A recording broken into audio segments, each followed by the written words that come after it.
Arlington National Cemetery, America's most hallowed national monument, reflects America's history and is a living tribute to the service and sacrifice of those willing to dedicate their lives to its ideals. Monuments and memorials are interspersed throughout the cemetery among the headstones that honor events and members from all branches of the military. The cemetery is the final resting place for more than 400,000 active duty service members, veterans, and their families.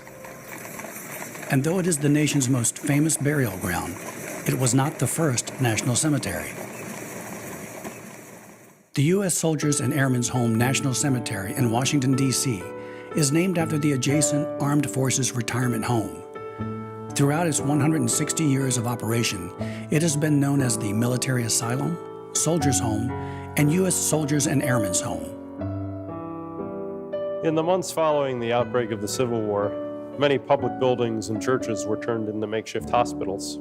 For the first time in our history, the United States Army found itself in the burial business on a much grander scale.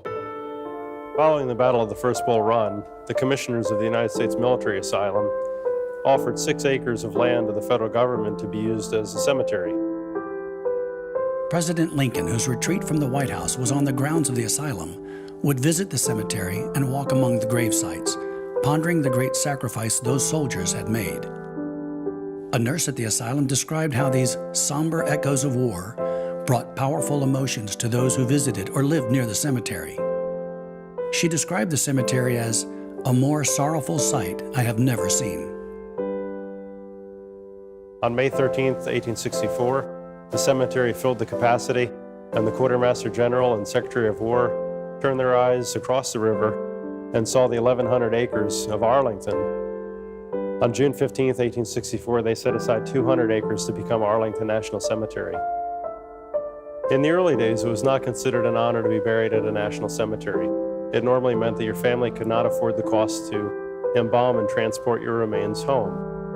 All of that changed in 1868 when General John Logan, commander of the Grand Army of the Republic, a Civil War veterans group, established May 30th as Decoration Day. On Decoration Day, thousands of citizens would come to the cemeteries in the area and place flowers on the graves of the fallen. Almost immediately, Civil War veterans began to view national cemeteries as more prominent places to be buried. In 1883, the commissioners set aside 9 more acres here at the cemetery to be used as burial space, and it included a small officer section. Although most officers opted to be buried at Arlington National Cemetery, a few, including some who were commissioners at the military asylum, requested burial here. General Logan was originally going to be buried across the street at the Rock Creek Cemetery, but Mrs. Logan went to the Army and asked if she could place the mausoleum here at the Soldiers and Airmen's Home National Cemetery. The Soldiers' Home Cemetery's rolling hills mark the final resting place for more than 14,000 veterans. These graves symbolize the sacrifices of generations of armed service members. As you walk through the cemetery today, you'll see the graves of Medal of Honor recipients, unknown soldiers from the Civil War, Buffalo soldiers, residents of the Soldiers and Airmen's Home, and even a Pearl Harbor survivor.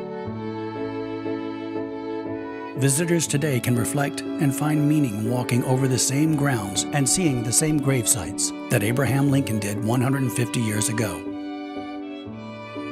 Though Arlington National Cemetery is revered around the world, it was from these humble beginnings that we begin to honor our fallen heroes.